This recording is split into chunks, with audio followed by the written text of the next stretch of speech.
doing well. And heard the Cubs today agreed to terms with President of Baseball Operations Jed Hoyer on a new 5-year contract that runs through the 2025 season. We're pleased to be joined by Cubs Executive Chairman Tom Ricketts and by Jed Hoyer as well. We'll start with comments from Tom, followed by comments from Jed, and then we'll open up to questions. So with that, I'll turn it over to Tom. Thanks, Jason, and welcome everybody. You know, it was a little over 9 years ago that I sat down for dinner with Theo Epstein when we were talking about him coming over to the Cubs. And you know, the first thing he said was, "It's really not about one person; it's about a whole organization. And if you want to have a great team on the field, you have to have a great team off the field." And when he set about to build that great team off the field, the first person he wanted was Jed Hoyer. Jed was then the general manager of the San Diego Padres and had some success in San Diego. But Jed and Theo got together and started to build an organization that truly achieved sustained success and ultimately led us to many playoff victories, including the World Series. I think we said the words Jed and Theo so much it almost became one word, just Jed and Theo. And over those years, I got to know Jed very, very well. I know Jed's an extremely smart, hardworking, very talented baseball executive. I think that the league would concur. I don't know that anyone in the history of baseball has turned down more jobs or job interviews than Jed Hoyer has over the past several years. So in addition to being loyal and being very successful, I think you know, Jed also brings the experience of working very hard on the redesign of our player development organization over the past couple of years, a redesign that gives me confidence that we're very well positioned for the future. And you know, it really is a true luxury for a team to be able to promote from within for a number one job like this. You know, it allows us to bring Jed from the number 2 role to the number 1 role, which gives us continuity and new leadership all at once. So I'm very excited today to introduce the proverbial person who needs no introduction whatsoever. But with that, I will turn it over to our new president of baseball operations, Jed Hoyer. Awesome. Thank you, Tom. I feel like we should shake hands right now, but I appreciate it. Thanks for the kind words. I want to start out by saying a few words about Theo. I tried to think of the best way to summarize our relationship. And, you know, frankly, I really struggled to, you know, wrap 17 years in 2 cities into a few succinct lines. I realized that those flashbulb moments, the LCSs and the World Series and the parades, you know, those are just a few days of the thousands of days that we work together. So I started thinking about how we interact on a day-to-day basis. And the simplest way I think you can describe our relationship is that we actually designed our office space to have more time together. We were really fortunate with Sloan Park and with the office building here at Wrigley that we were able to design our offices. And what we did is we had sliding walls on both sides and then a small sitting room in between us so that we could basically yell back and forth and talk throughout the day without ever leaving our chairs. I will miss the ease and the trust and the shared history of that dialogue. I'll miss the arguments about players. I'll miss reliving painful losses from 2003 or draft mistakes from 2006. We never, ever seem to talk about any of the good moments. I'll miss the daily wagers that never get paid off. I'll miss hearing about your latest 47-yard field goal attempt. I'll miss the random mid-'80s references to the Patriots or early 90s to the Celtics. I don't know what my life is going to be like without anyone comparing players to Mosey Tatupu or AC Earl. I'll miss calling you Al Davis once a week when you walk in the office in a sweatsuit. I'll miss all the laughs, almost all at my expense, as you guys know oh too well. I'll miss shutting those sliding walls whenever Theo plays one of his 2 songs on the guitar. I could go on, but the truth is that I will miss all of it. It's been a wonderful run. 3 rings, 2 curses broken, and 1 lifelong friendship. My friend, I can never, ever thank you enough.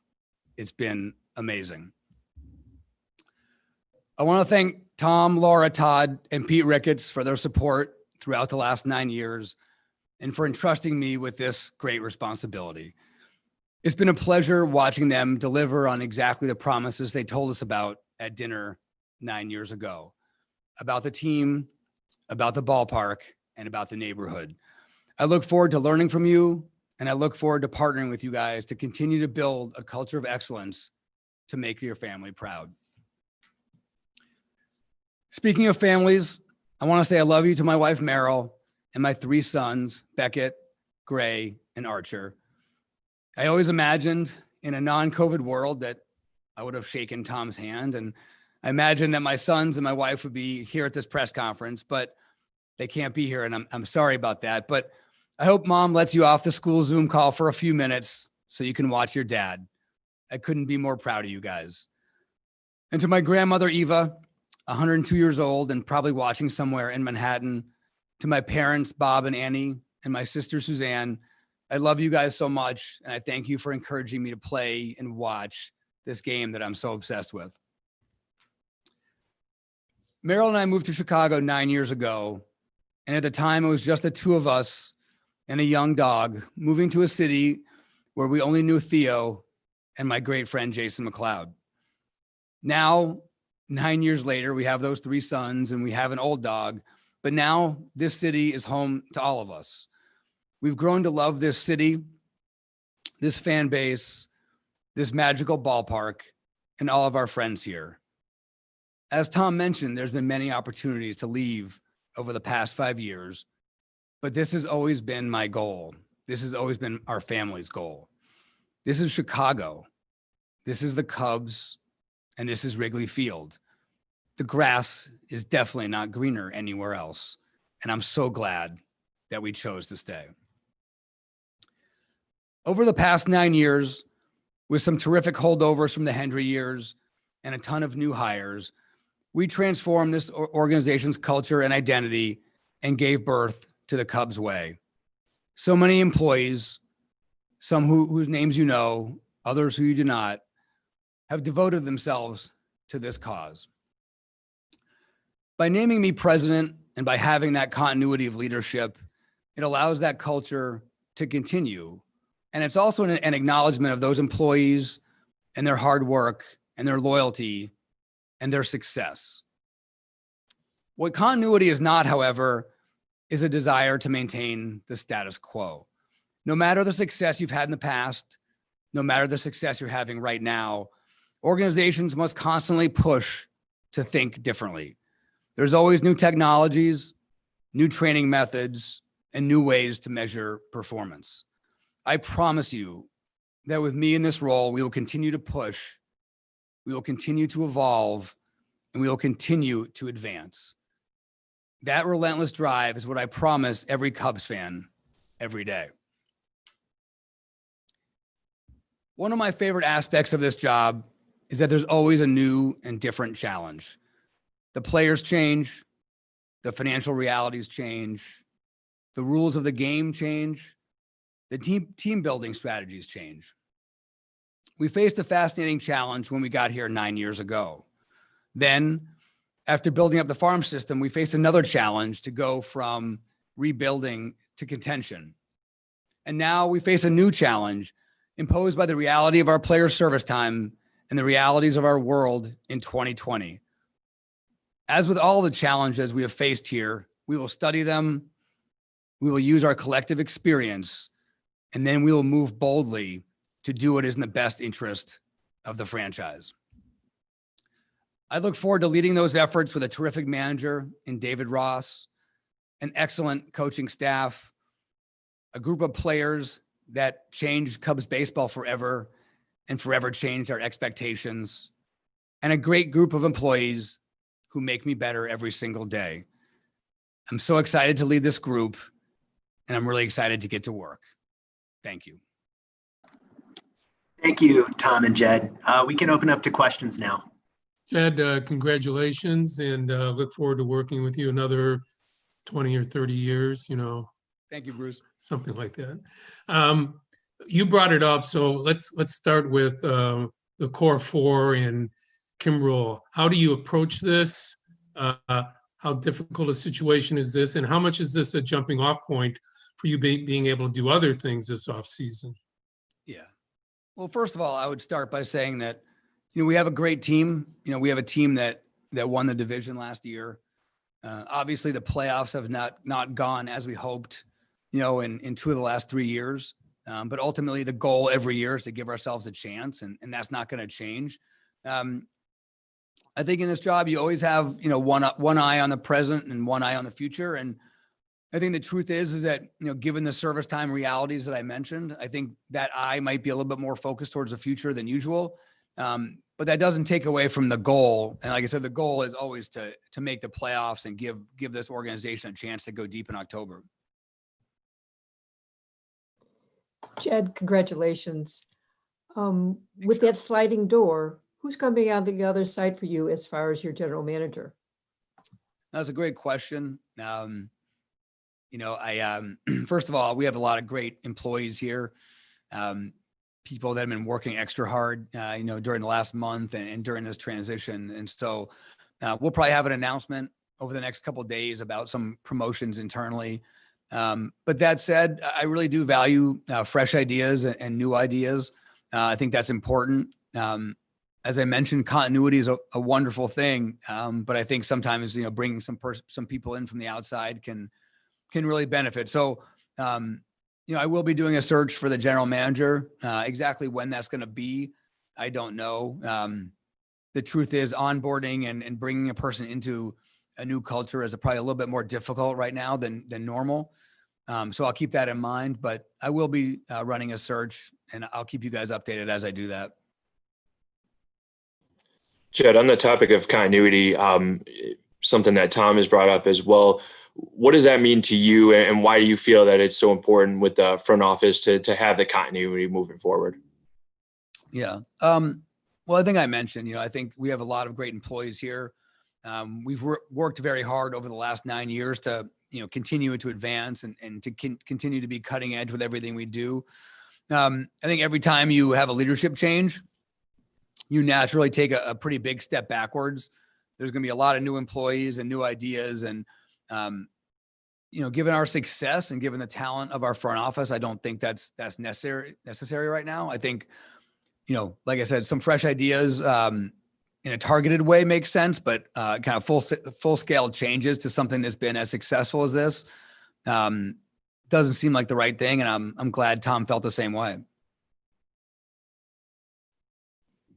Jed, back to kind of the challenges of this off season. I'll just ask it straight up. What are the chances Bryant's on this roster opening day? I mean, he's kind of the highest priced guy among that core. And then I know there was some talk last year about this, but is it possible that there's any potential extension talks in play for anybody? Yeah. I mean, first of all, without, specifying Chris, we have a lot of great players on this roster. We have some guys that had great years last year, and, we have some guys that had down years, but I certainly wouldn't speculate about the future of any one guy at this point. As far as extension talks, we have none ongoing right now. But certainly we have players on this roster that we'd love to have here for a long time. So at some point in the future, I think we'll probably pick those up. But right now there's nothing ongoing. Just a follow-up to that, is that something that just because of the nature of this offseason and all the uncertainty might wait until beyond this offseason, or is it possible to consider some of those types of things within this uncertainty? Yeah, I think with this offseason, there is a lot of uncertainty. I think it's going to probably move a little bit slower than some offseason. So I think we may try to get a sense of the landscape, I guess, before we move forward. But certainly, we're not going to wait, forever. But I do think waiting a little bit and trying to figure out exactly what happens this winter makes a lot of sense. Hey, Jed, back to your development. I don't know if you feel like you get lumped in with like the Ivy League guys, but I mean, you played at a pretty competitive level, at least higher than your predecessor, that's for sure. How has that informed you over the years? You kind of have had a hand in everything, including, having that uniform on and including coaching, I think, a little bit at the collegiate level. Yeah, I always joke that, once you're around a bunch of big leaguers, your own playing career becomes mildly embarrassing and you don't talk about it too much. But I think it definitely served me well. I pitched and I played shortstop. And so I feel like that sort of helped me think about both sides of the game. The few years I coached in college definitely helped me from a strategy standpoint. So yeah, I mean, I wouldn't give up those years for anything. Physically, I certainly wasn't anywhere close to as gifted as these guys, but it doesn't mean I wasn't, loving the game and paying attention to the game while that was happening. And I definitely think that's helped me, in my development for sure. Jed, back to kind of shaping the roster. Theo kept referring to it over the past couple of years as trying to thread the needle. I'm kind of curious how you view this challenge, and just you kind of said you have an eye towards the future. What do you expect for 2021 as far as being competitive? Yeah, well, I think that phrasing I think is really accurate. I think we know that. We've had an excellent team for 6 years, but with that run and the inability to get extensions on our guys, I think there comes some realities. And so we do have to keep an eye on the future. But given the talent on the roster and given the fact that we were able to win the division despite some underperformance, I think the goal still has to be, to win the division. But yes, I do think we have to look at the pipeline. I'm really proud of the stuff we've done in scouting player development. I think that certainly the lower levels of our minor leagues are really improving rapidly. But to continue to build that pipeline is something that's going to be critically important for the next few years. Jed, what's something for you that you look back on and say, from my time in San Diego to now, that you've learned as a head of a baseball operations department? Because I know a lot of people look back and said, well, he made these decisions in San Diego, so they might be the same in Chicago. What's changed for you since the last time you were in this role? Yeah, I mean, it's a long time ago. And, I felt ready for the job 11 years ago. I was excited to get to San Diego, and I'm really proud of a lot of the things we did. But the game has evolved so much since then. The amount of information is totally different. The size of front offices is totally different. So I look back at the decision-making process, and that's probably what I gained the most knowledge from, is just how to run that process as the number one guy. But certainly over the last 9 years, I've learned so much, and I wouldn't be a very good employee if I didn't feel like every day I've gotten a little bit better. So was I prepared 11 years ago? I was, but am I far better prepared to lead this organization now? Yeah, of course I am, because I think I've really paid attention, for the last 9 years since I've been here. And I really feel like I've grown as a leader, as a person. And so I'm excited to move forward with that knowledge I've gained, since leaving San Diego. Jed, on that note, specifically when you look back at that time, what do you think you've learned from working alongside Theo, and in what ways do you want to put your own stamp on this position now? Yeah, well, I think as far as your own stamp, we're different people, different personalities. When people talk about leadership styles, I think ultimately, part of being a leader is being genuine. I can't be someone I'm not. I can't try to act like Theo. I have to act like me. And I think that's really important. I try to be transparent. I'm very conversational. I'm probably always going to have a pretty flat hierarchy in whatever office I'm running, because I want to talk to everyone. I want the information. And so, I've learned so much from Theo. It's hard to sit there and say like one or two things. I mean, I've watched his maturation over this 17 years. I was joking with him the other night. It doesn't feel like yesterday, but it doesn't feel that long ago that I remember he was, were jumping around the office when he got the job in Boston, as a 28-year-old. And, I've seen, him grow in the job and become more comfortable and grow as a manager and leader. And so I feel like I've evolved as well. But certainly, I look at his maturation and think that I want the same thing to happen with me, that the longer you're in the job and the more decisions you make, the more comfortable you get with that style. So I've learned a ton this from watching his maturation, and, I look forward to doing the same thing myself. Hey, Jed, Ben Knuckles with the Associated Press. Have you spoken specifically to Mr. Ricketts about the luxury tax, and do you feel there are any hard limits on the amount of money the organization is going to be able to spend on payroll? Yeah. I think this year is a challenging year from a budgeting standpoint for 30 teams and probably millions of businesses around America. I think we have questions about, when the season's going to start and the number of games we're going to play and how many fans are going to be in the stands. And I think we have so many different questions about what life's going to look like in the summer of 21. So, we have a range that we've discussed, but certainly we haven't been able to really nail anything down specifically. And I think that goes for almost everybody, that it makes sense that, given the realities of our world right now, that there has to be a range because of that uncertainty. So we've had discussions and we'll keep having discussions as we gain more information. Hey, Tom, along those lines, two questions. One, with the new landmark status of Wrigley and the tax breaks that come with that, does that mitigate any of what might have been planned cuts for the offseason? And then also, with all the vaccine news we seem to be getting day after day, is it possible that some of these projections could change, maybe almost week to week or month to month, for what you might be able to do next year? Yeah, to the first part of your question, unfortunately, no, the historic tax credits will not have an impact in any way on our baseball budget. It was all part of the stadium redesign financing plan that has played out for the last 7 years, and it doesn't have any current impact for us. So I wish I could get tax credits and give them to baseball players, but I can't. But the second question is a good point.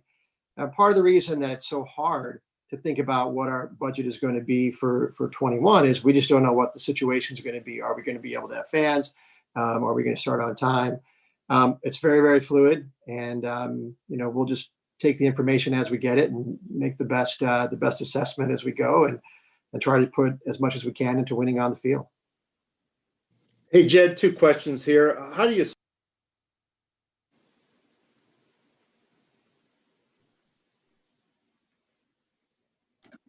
Gonzo, you just need to unmute yourself. Sorry. Yeah, Jed, how do you strike a balance in looking for the GM who brings fresh ideas, but yet doesn't try to alter some things you've already implemented in scouting and player development? And also, with all the duties you're taking on now, will Rossi have more input in the two coaching openings? I guess to start out, I want the fresh ideas and I want to be challenged. I think that's part of the beauty of going outside the organization. So I kind of encourage that.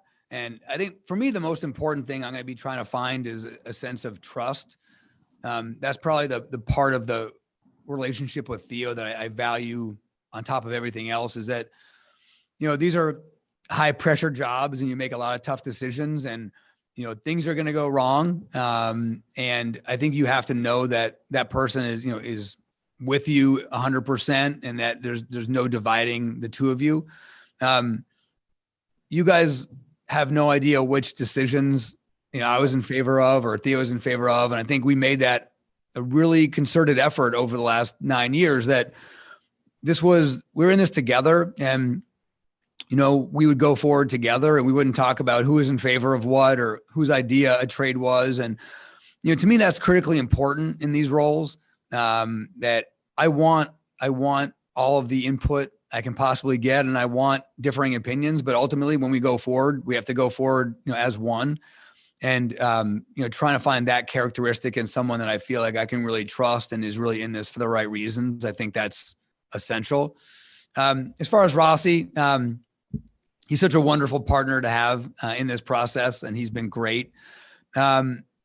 We, as far as the assistant hitting coach, we named Chris Valleca, who was our minor league hitting coordinator. He's going to be our assistant hitting coach next year, and he's wonderful. We couldn't be more excited about Val. And then as far as Will Venable and filling that third base role and outfield instructor role, Will went to the Red Sox to be their bench coach, and we're excited for Will, and he'll do a great job working with Alex in Boston. But we do have to fill that role, and we've had some discussions, and we'll probably start a search process on that, over the next week or so. A couple follow-ups to the offseason question. Would it have been better if, like, say, the tender deadline was pushed back? Is everybody just going to wait to know if they can have fans in the stands in terms of the bigger offseason moves, including you? Are you thinking, well, we may as well wait till January? We'll know more than we know in December. What's that going to look like? Yeah, they're not going to move the tender deadline, so there's no point in speculating about it. But I think it's definitely an off season where people are going to be trying to find information wherever they can get it, and I think that as a result, it could be a delayed off season. I think everyone sort of speculated about that, and I think that's just a reality that we have to deal with. So it doesn't mean we're not going to be on the phone all the time, and it doesn't mean we're not going to be working to make deals. But the fact of the matter is that it may just be a wait and see type off season, given all the uncertainty. And, on that, is there a way that you can, and I know you talked about you're going to be on the phone, but is there a way you can still do business and I guess kind of self-speculate and do your own, I guess, projection on what 2021 will look like? Because obviously we won't have all the information, is there a way you and Tom kind of go about that? Well, I think at some point you're going to have to, right? I think at some point we're never going to get to the point with this pandemic or with the vaccine of having perfect information. So yeah, at some point you're going to have to move forward, but I don't think we're close to that point yet. I think that happens sort of as we get a little bit closer, but yes, we're not going to get to a point of perfect information. I don't think. Jed, how do you go about competing and winning now and building this organization for the future? Very few teams have been successful in doing both. We look most recently to the Yankees having done that in 2016 and 17, but seems like an insurmountable job. How difficult will that be? Yeah, I think there's always challenges in trying to do both. And that's why I do think you have to have your eye on both things. And I think that means you have to be opportunistic when decisions come up that allow you to do both. But, as far as competing on the field, we have great players, and this group's been together for a while. I know there's frustration by how things have ended the last few years, but I think at some point you do have to look at the bigger picture. And, we did win the division this year. We are really talented. And so I think we can do both. But it does probably mean being a little bit opportunistic at certain times. Jed, when you talk about that payroll range, as you're trying to project, is it a situation where you could go into the year with your current team and be in that range, or do you need to free up some flexibility via trade? Yeah, as with sort of every year, I think talking about, payroll specifics doesn't really do us any good. Ultimately, and rightfully, I think we keep that information kind of close to the vest, for competitive reasons. So I think we'll do that in this situation. We'll just kind of keep that close to the vest, and there's no reason to talk about it. Are you at a point where you can rule out non-tendering a significant player? I think at this point, I'm not gonna comment on that. Just like I'm not gonna comment on the payroll stuff.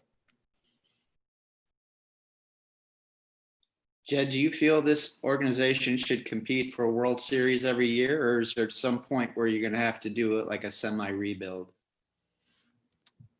I think that's a great question. I think that's something you always debate. To me, every time you make the playoffs, I think you have a chance to win the World Series. By definition, this is baseball. The absolute most talented team does not win every single year. I do think in this more modern era, I do think it's happened more often than in the past where the best team has been able to win. I think the talent of some of the best teams, looking at us in 2016 or, probably the Astros in 17, the Red Sox in 18, the Dodgers this year, like we're in an era where I think the best team has won, and that's probably clouded how we view this. But to me, making the playoffs is special, and it does give you a shot to win. I don't think every single year you can put together a team that is the favorite to win the World Series. I don't think that's possible. And I think that's probably a fool's errand, but I think given our resources and given our talent level, I think we should field a team that's playoff worthy every single year. And I think we can do that and have a team that's positioned long-term as well. Jed, as you guys work to modernize some things behind the scenes, player development wise, just how did you think that stuff translated in this last unique year in South Bend, where that stuff became so important in that kind of controlled environment? Yeah, I was really proud of all the work we did in player development this year. I think South Bend and Instruction League was kind of a really good test case for that. The way I see it is this, there's no substitute for playing 140 games in the minor leagues. Like, that's obviously the best way to develop players.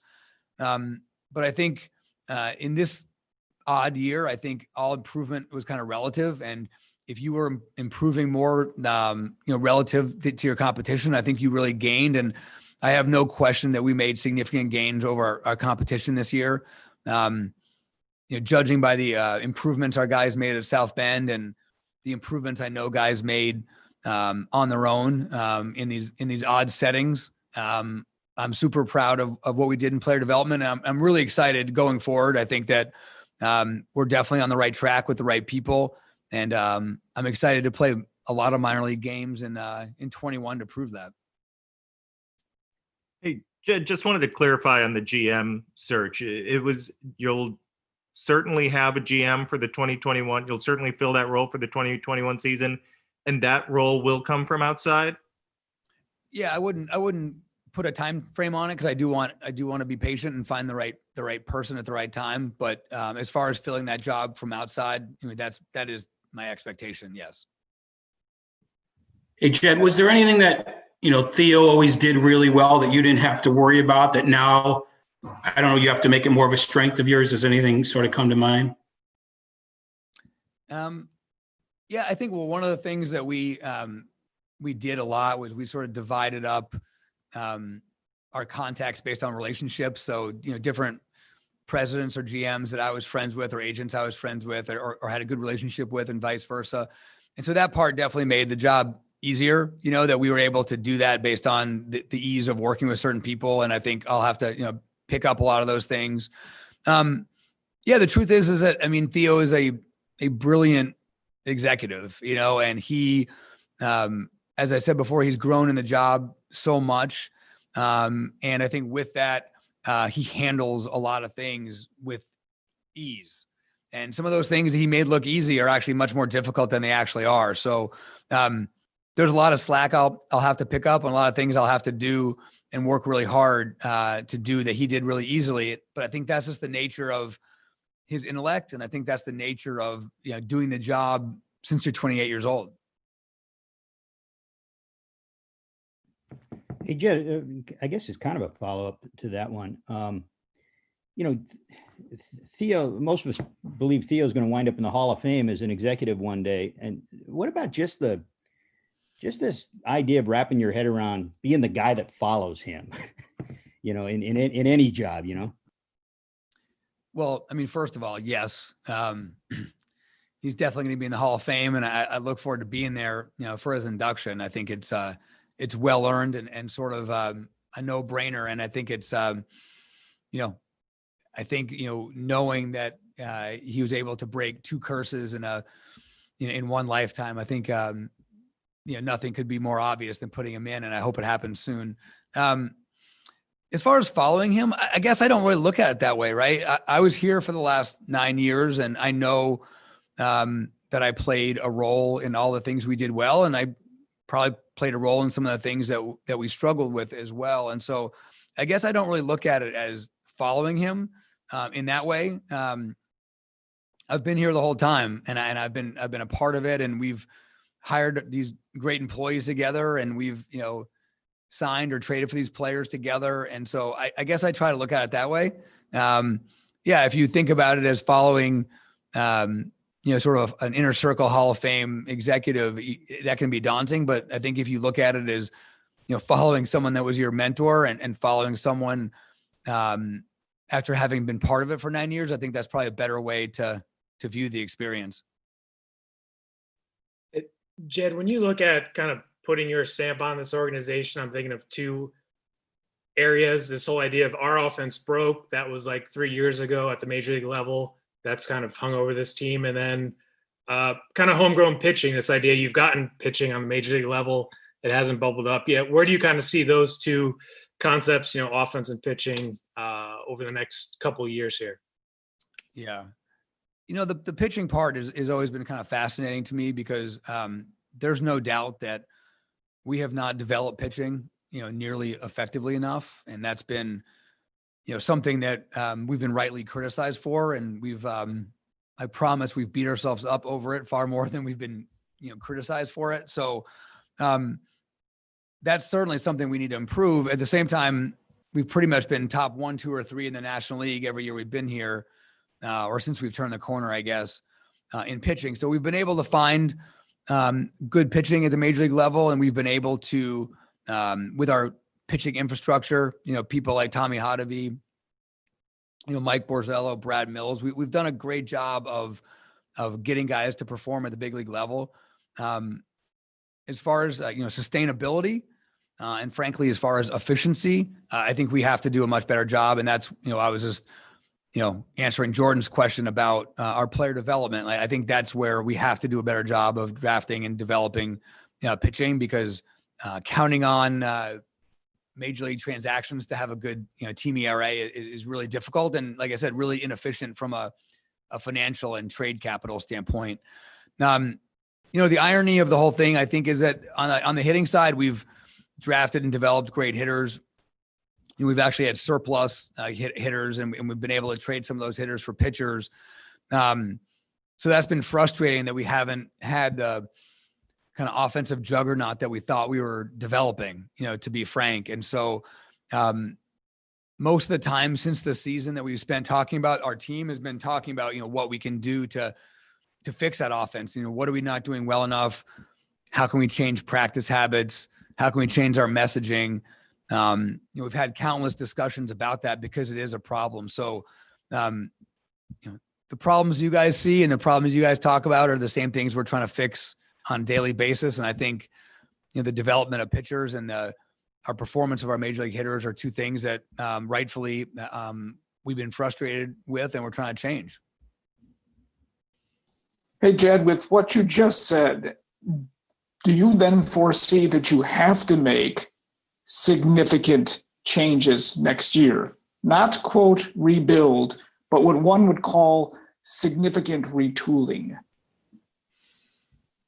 Yeah. I think on the offensive side, I think we want to look and feel and perform differently than we have the last few years. So I can't define significant as you might define it, but do I think we need to be different as an offense? No question. And I think that we have to identify some of the things we've done poorly, and we have to work to improve them. And, that is this game, right? You're always tackling a new challenge. There's nothing's ever perfect. You never have a perfect roster. You never have a perfect situation. And right now, the thing that we're trying to figure out is why we struggle offensively, given the players that we have. So yes, I do think the offense will look different next year. Jed, how soon do you guys hope to at least have clarity on the DH component, given that will approach, that impacts 15 teams and how they approach this offseason? Yeah, I don't know is the honest answer. There's a lot of rule stuff that we don't know right now. So we don't know the size of the roster. We don't know if there's going to be pitcher limits. We don't know if there's going to be a DH. And so I think there is a certain level of uncertainty that we have to be comfortable with right now, because we're just not going to know those things before we have to make decisions. And that's just a reality of 2020.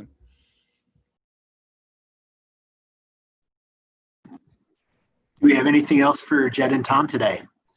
Tom, I was wondering if assuming there is a vaccine available next spring, do you feel like it's not going to be that difficult to get Wrigley back to being filled again, or is that going to take a couple of years, or how do you look at that? I'm sorry. Yeah, it's a great question, Paul. I mean, I honestly believe that, with the combination of vaccines and treatments and home testing and a few other ways people can be safer and spreading people out around the ballpark and everything else, I think we'll be able to get people back in the park. But only time will tell if we'll get enough people in the park. If we'll get 10% or 20% or 30%, only time will tell. And but I do think that once people feel safe, we'll be rolling again at Wrigley, and I look forward to it. Hey, Tom, just to follow up on that, is it important from kind of a business perspective to kind of have a good product up and running when fans can come back with a TV network in year 2? Like if Jed came to you and said, we need to tear it all down, is that something that's on the table as you look forward? Well, I mean, I would always take Jed's recommendation on what to do with what happens on the field. But I don't think anybody's tearing anything down. I think the fact is that, we have a good club. I think people are excited to see us back on the field next year. I'm just like everyone else, just hope that the combination of all the variables that are out there kind of break our way and we can get people in the park as soon as possible.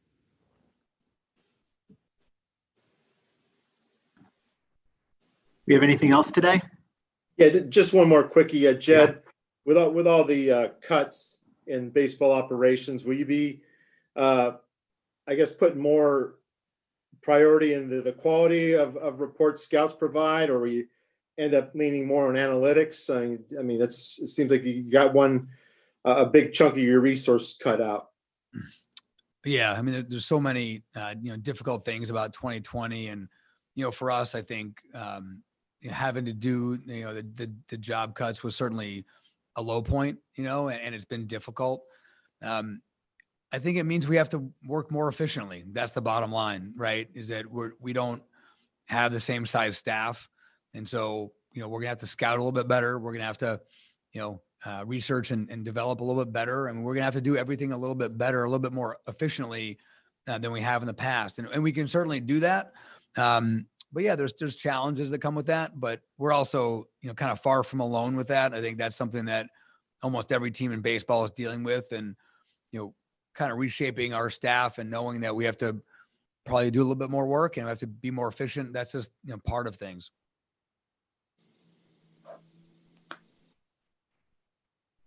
Anyone else? Okay, great. Thank you everyone for joining us today. Stay safe out there.